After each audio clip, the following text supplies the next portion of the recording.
He was very fine. I think I have more freedom now, said Rishi. Do you think you have freedom? Prabhupada challenged. Some, Rishi replied, by studying and working. What is your age? Prabhupada asked. 29.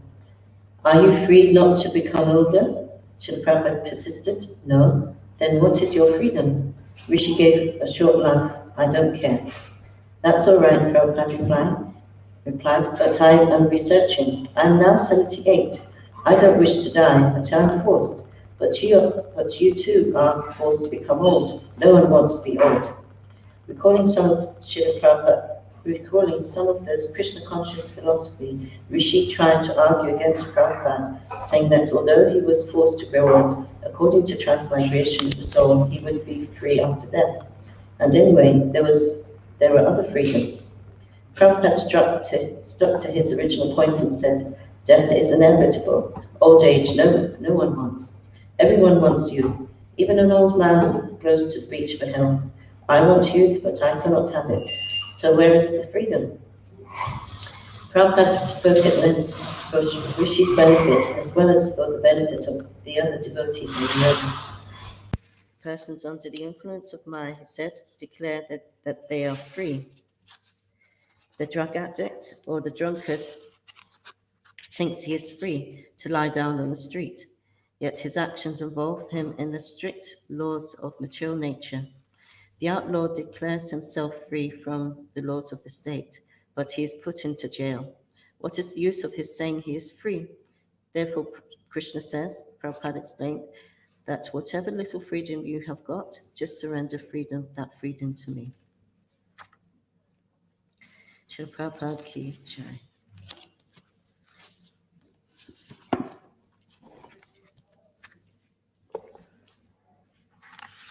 We're reading from Srimad Bhagavatam, Canto 5, starting with new chapter 7.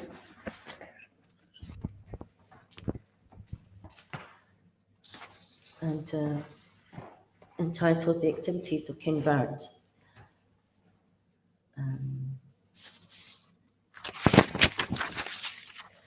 And we'll read from text 1 to text 4.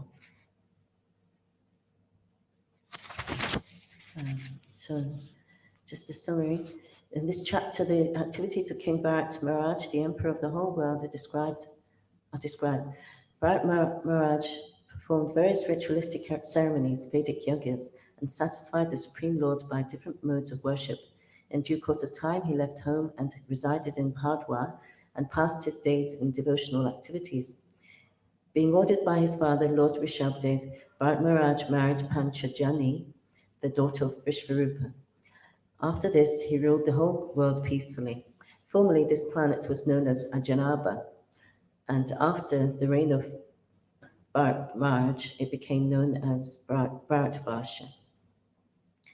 Bharat Maharaj begot 5 sons in the womb of Panchajani, and he named the sons Sumati, Rashtrabrita, Sudarshan, Avarna, and Dhumraketu. Bharat Maharaj was very rigid in executing religious principles and following in the footsteps of his father. He therefore ruled the citizens very successfully. Because he performed various yagas to satisfy the Supreme Lord, he was personally very satisfied. Being of undisturbed mind, he increased his devotional activities unto Lord Vasudeva. Bharat Maharaj was competent in understanding the principles of saintly persons like Narada, and he followed in the footsteps of the sages. He also kept Lord Vasudeva constantly within his heart. After finishing his kingly duties, he divided his kingdom among his 5 sons. He then left home and went to the place of Pulaha, known as Pulaha Ashram. There he ate forest vegetables and fruits and worshipped Lord Vasudeva with everything available. Thus he increased his devotion toward Vasudeva, and he automatically began to realize further his transcendental blissful life.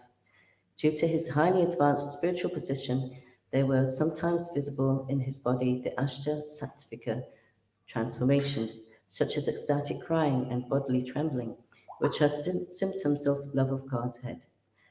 It is understood that Maharaj Bharat worshipped the Supreme Lord with mantras mentioned in the Rig Veda, generally known as Gayatri Mantra, which aim at the Supreme Narayan situated within the sun.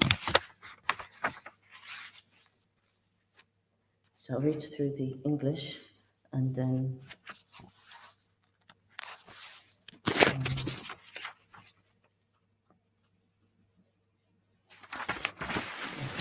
I'll just read the Sanskrit myself. So text 1, translation. Sorry, did you say the invocation? I don't know if you did it. Om Namo Bhagavate Vasudevaya. Om Namo Bhagavate Vasudevaya. Om Namo Bhagavate Vasudevaya. So text 1, translation. Sukadeva Goswami continued speaking to Maharaj Parikshit. My dear king, Bharat Maharaj was a topmost devotee. Following the orders of his father, who had already decided to install him on the throne, he began to rule the earth accordingly. When Bharat Maharaj ruled the entire globe, he followed the orders of his father and married Panchajani, the daughter of Vishvarupa. Text 2. Just as the force ego creates the subtle sense objects, Maharaj Bharat created 5 sons in the womb of Panchajani, his wife. These sons were named Sumati, Rashtrabrita, Sudarshan, Avaran, and Dhumraketu. Text 3. Formerly, this planet was known as Ajanaba Vash, but since Maharaj Bharat's reign, it has become known as Bharat Vash. Purport. This planet was formerly known as Ajanaba because of the reign of King Nabi.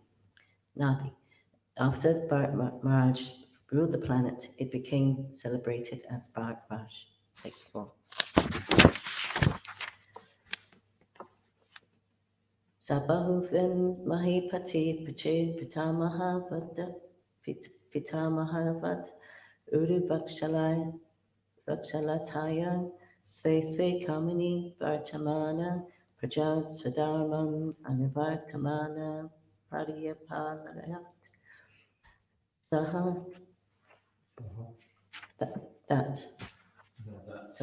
that King Maharaj Bharat Bahuvit, being very advanced in knowledge. Mahipati, the ruler of the earth. Pitri, the father. Pitamaha, grandfather. But exactly like Uru Vatsalataya, with the quality of being very affectionate to the citizens. Svesvain, in their own respective. Karmani, duties. Vartamana, remaining. Praja, the citizens. Sadhamam, Anuvartamana, being perfectly situated in his own occupational duty. Paryapalayat, ruled. Translation purport by Srila Prabhupada. Maharaj Bharat was a very learned and experienced king on this earth. He perfectly ruled the citizens, being himself engaged in his own respective duties. Maharaj Bharat was as affectionate to the citizens as his father and grandfather had been. Keeping them engaged in their occupational duties, he ruled the earth. Purport. It is important that the chief executive rule the citizens by keeping them fully engaged in their respective occupational duties. Some of the citizens were Brahmins, some were Kshatriyas, and some were Vaishyas and Sudras. And it is the duty of the government to see that the citizens act according to these material divisions for their spiritual advancement. No one should remain unemployed or unoccupied in any way. One must work as a Brahmin, Kshatriya, Vaishya, or Sudra on the material path. And on the spiritual path, everyone should act as a brahmachari, grihastha, vanaprastha, or sannyasi. Although formerly the government was a monarchy, all the kings were very affectionate toward the citizens, and they strictly kept them engaged in their respective duties. Therefore, society was very, very smoothly conducted.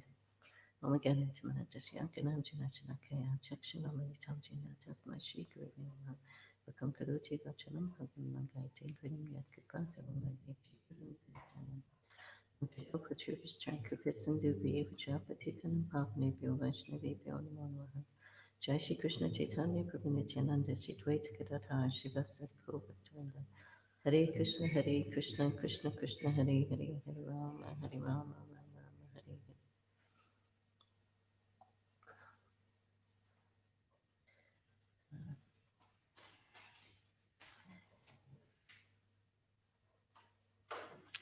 So, in scholarly anyway, I'll attempt to speak on this verse, or verses, the blessings of the devotees. So, here is describing the Varnashram system, which was created by Krishna, and so everyone falls into one of these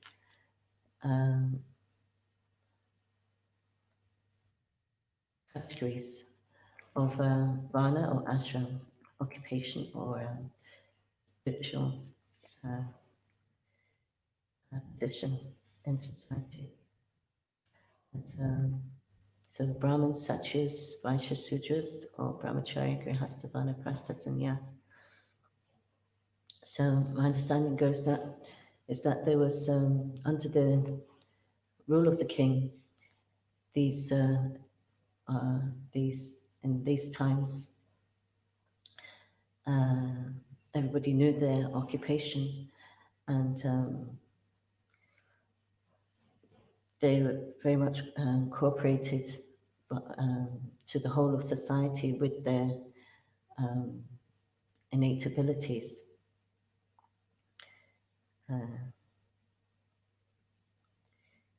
In this way, each class was appreciated for their contribution to the smooth running of society. And they also understood their interdependence. So again, there was a mood of appreciation, and especially as it was coming down from the king, this mood of affection.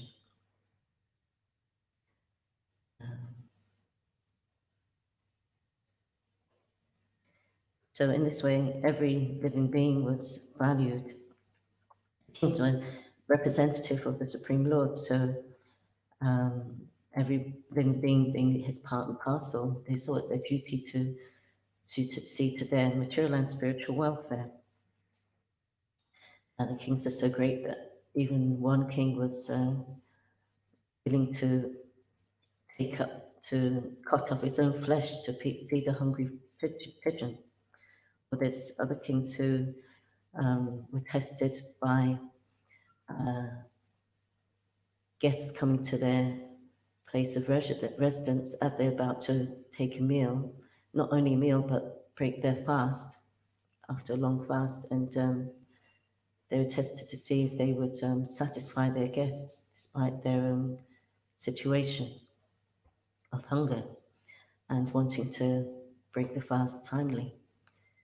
So different personalities came, and the king satisfied each of them. Does anyone know the name of that king? King, is this a King Richard Raj or something like that? No. I think he's in the Bhagavatam. Anyway, so he was tested, and these guests were actually great personalities in disguise. So it's Krishna's arrangement that everyone has something to offer.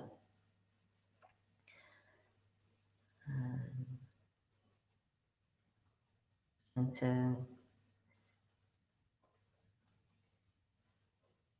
Krishna spoke the Bhagavad Gita to these great kings. And so they followed, they're passing down this knowledge to ensure the spiritual welfare of society.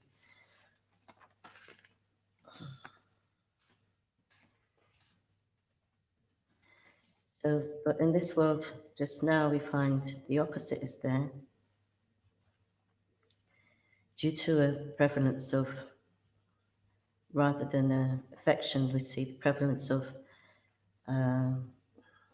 lust, anger, greed, envy, illusion, which makes the living entities, all the citizens, feel devalued, because this makes them, because there's a culture of dissatisfaction being, as that seems to be propagated, and that they're not, people consider that they're not, they don't have anything to offer, or feel a low self-esteem.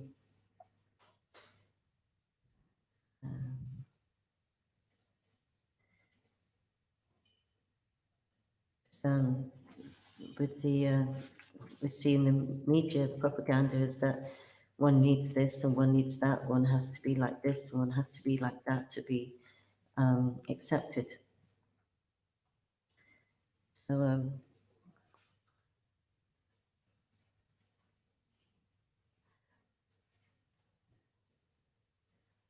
was going to try and show a video clip, but I don't think it will.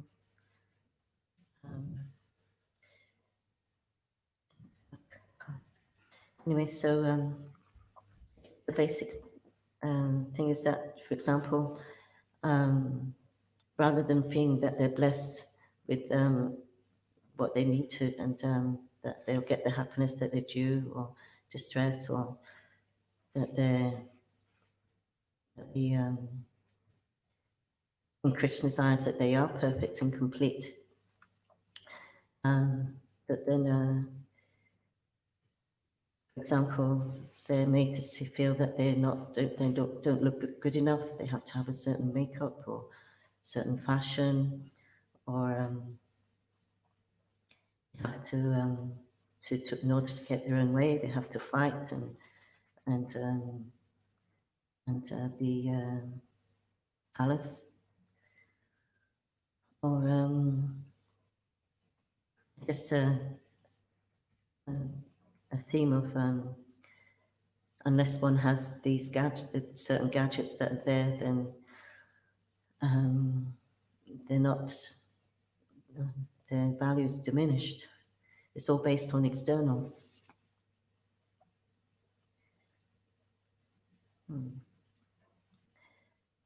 Whereas the reality is that we are perfect and complete if we're connected with Krishna. Like, we can be a long string of zeros, and just having that one in front puts so much value there. So similarly,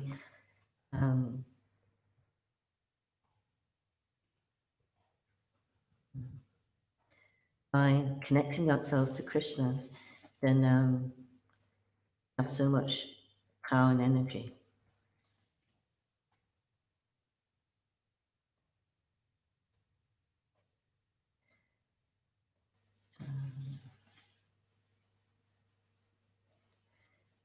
And so we just as the citizens in the varnashram system, when it was prevalent, everyone had was free to give to have audience of the king with whatever grievance or anything that they wanted to put forward to ensure their progress. And so if we had that opportunity, then we'd feel very much important in the king's eyes, especially as they would sort out any problems that we would have in their, and because everything was within their power. And so what to speak of Krishna, who's the Supreme Personality of Godhead, and he's wanting our association. He's wanting our devotion. He's wanting our love. So with this knowledge, then we can see how we are valuable. We're created for his pleasure. So the only thing missing is to do what's necessary to connect us in that way. In the absence of this, there's prevalence now of so many identity crises, where people don't know who they are, or who they're meant to be, or if they're man or woman, or like that. So in the absence of the knowledge, so much, and we see it today in this pandemic, how it's given rise to so many mental health issues.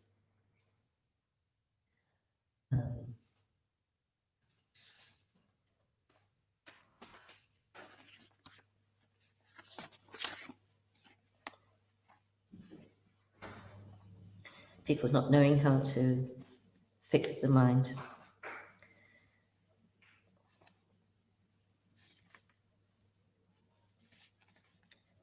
So just by the grace of Srila Prabhupada, and see that and experience that reality, that as love is reality rather than fear, and that we do have some value. So these days people don't see religion as relevant in this day and age. But there's so much scientific evidence there that now that by practicing, putting some religion into practice, then increases one's mental and physical well-being. So this is something that goes internal, whereas what materialistic society that we're living in just now, just focuses on the externals and leaves a very lonely feeling of emptiness for the soul. So there's 5 keys to this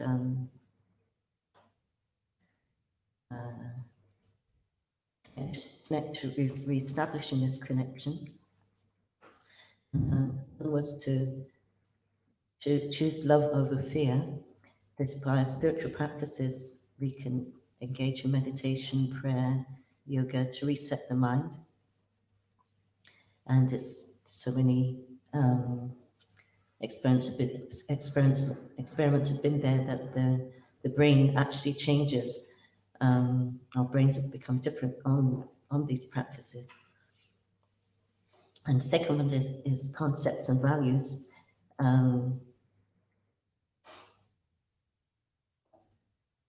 The cultivation of forgiveness, compassion, honesty.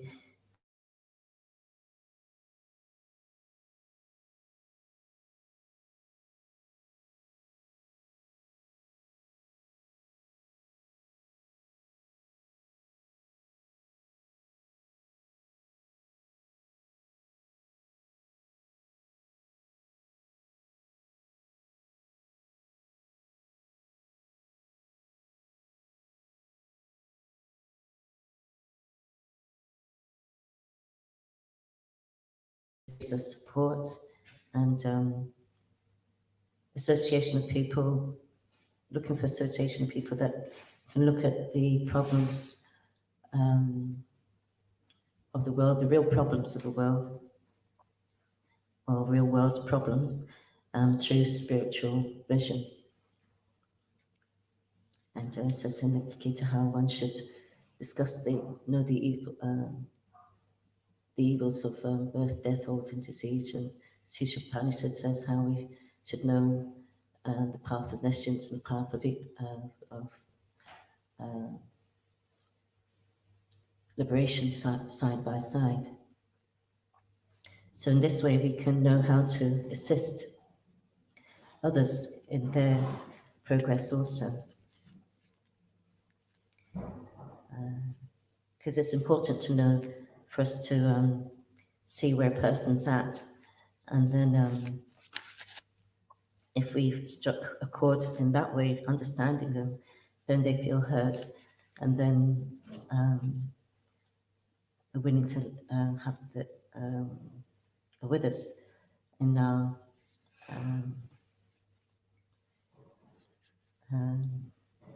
medicine, and administering the medicine to help them take their next step.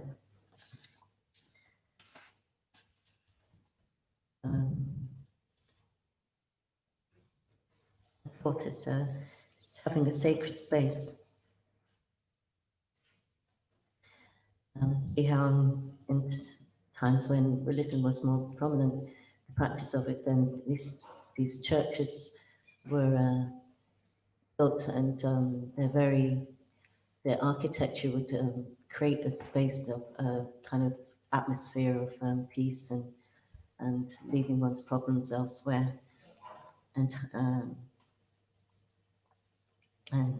mood of devotion, just a place where one can go deeper.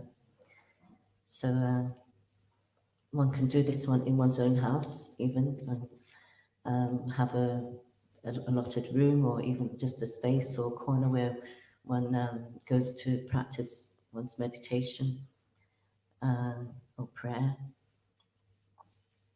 And this is where the word mandir comes from, mana and dir.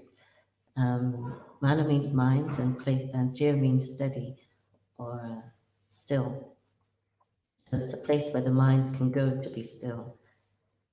And so if we have that place that we go to on a regular basis, to make it, if we establish it as a repeated practice, then engaging the senses in this way, then it creates an impression on the mind, and then it becomes part of our ego, part of who we are.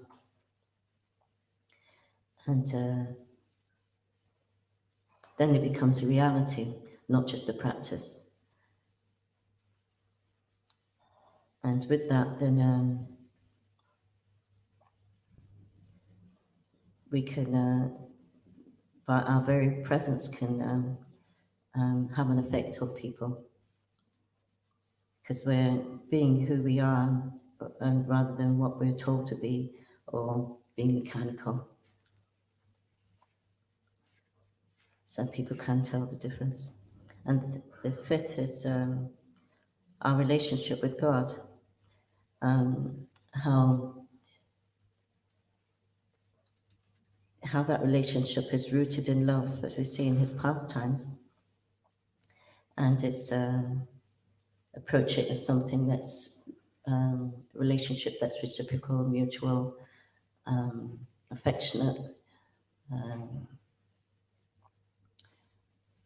not one that's based on guilt or punishment or fear, because that can negatively affect our mental health.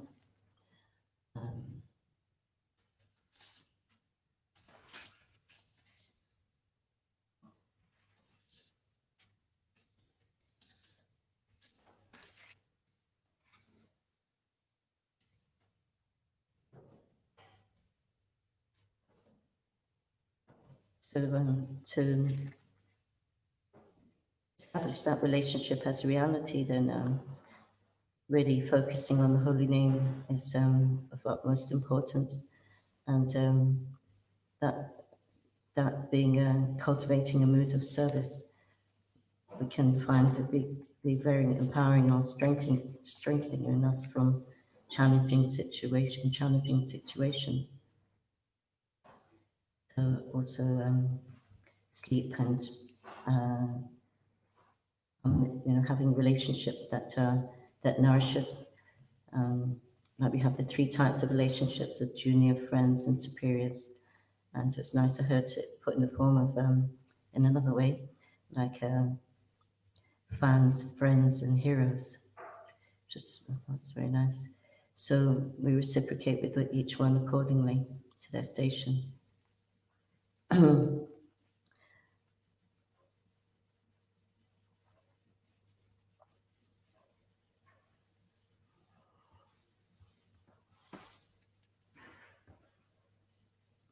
So it's important for us to see how to take it in baby steps, that we don't think ourselves above our station in our development, spiritual development, or we look below. Otherwise, there's a danger of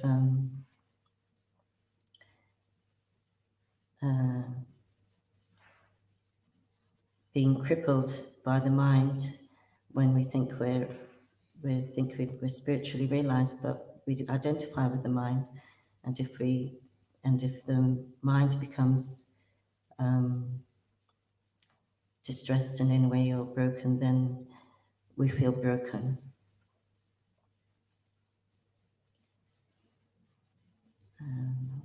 So Krishna consciousness is the cure, but we need our spiritual practices that will deal with the symptoms to control them.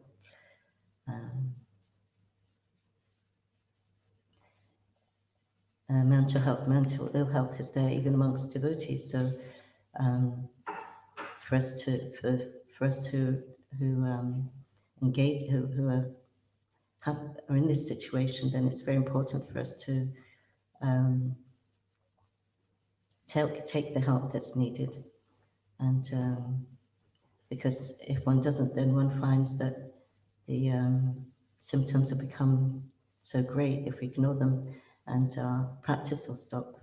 It's not a case of that everything will be all right, but it'll come to a point where it'll overwhelm us. So it's very important to talk, and we'll find that it'll open doors that, in fact, it open doors to changes in our life very quickly. And with that growth, we become better persons than we were before, just by taking that initial step to talk to someone. And if we're not able to pull ourselves out of it, then we need someone else who's qualified to do so.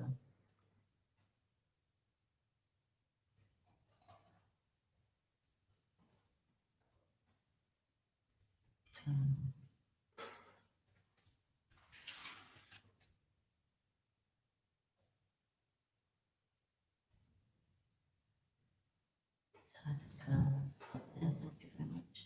Any comments or questions?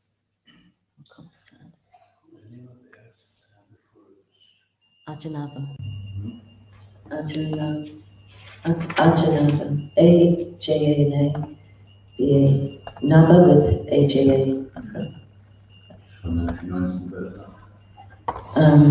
No. Rajnavi comes later in the Bhagavatam. Interesting that people in India still refer to India as Bharat Varsh. There was years ago, BP, British Petroleum, wanted to start selling in India, but because of the name, there's no way they would be able to get a foothold, so they actually called it Bharat Petroleum. Because I seen the same colours of petrol stations there, and I said, oh, they've got British Petroleum here, and then tribes is known as Bharat Petroleum, but I found out that's what it was, is they changed the name in order to get a foothold in that market, because they knew that people would relate to it. Yeah. So easy. It seems that Indians prefer to call it Bharat than India. If they're a bit dharmic. I don't think that's the name that they would choose. Yeah. Well, it's a pity that they didn't, but not so attached to what made it Bharatvash. And that the culture and the Dharma that's there. So many misunderstandings have been there that, just by putting, like for example, putting water on a Muslim from water that was coming from Muslim on their head, then they would no longer be kind of Hindu sort of things. It's so superficial that the understanding was so superficial that it could be easily given up in this way. think you would probably call that near Mandarin, wouldn't you? Attached to those regulations, you're thinking of the purpose behind it. Because someone spread a rumour that if a Mohammedan puts water on the head of a Hindu, then their caste is broken, they're no longer Hindu. So they believed it. Which is kind of foolish because it doesn't make any difference. But it seems like India nowadays, Krishna consciousness is actually spreading quite quickly. Like in the beginning it seemed to be spreading in the Western world, and then Eastern Bloc and Russia, etc. Now it seems to be having a bit of a, what do you say, a tidal wave of new devotees all over India. The background of what's going on there seems to be like horrific things happening as well. So the background of that, then people maybe takes that to wake some people up to as to what they actually do have a real treasure of a very rich culture.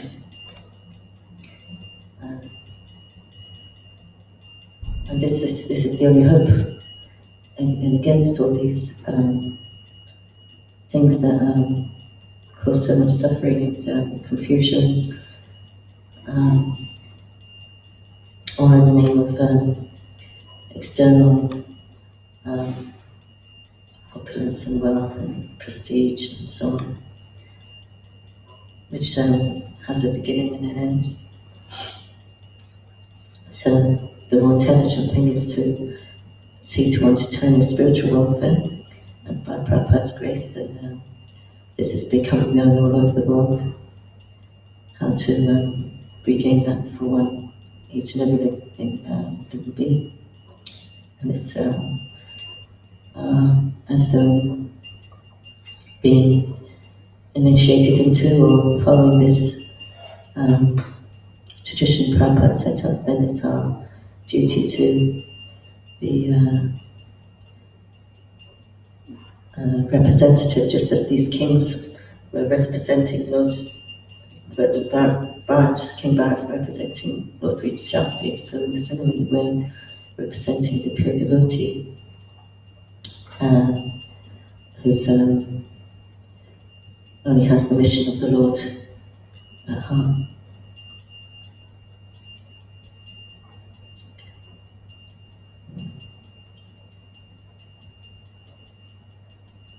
So, if there's no more questions or comments, I'll maybe stop there.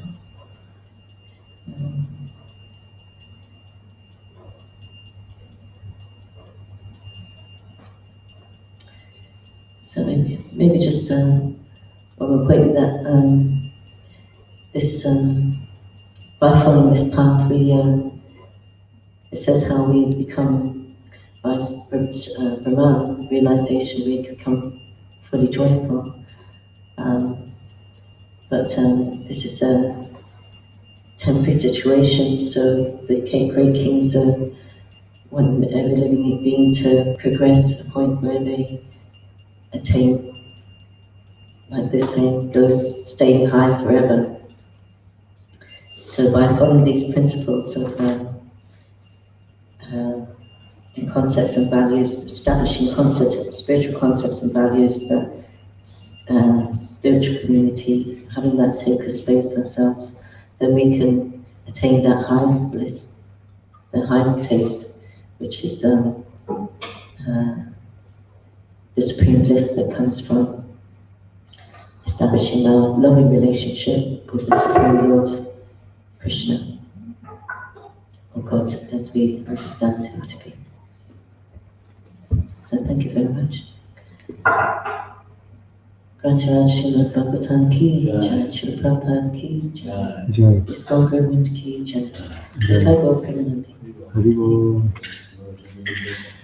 Jai.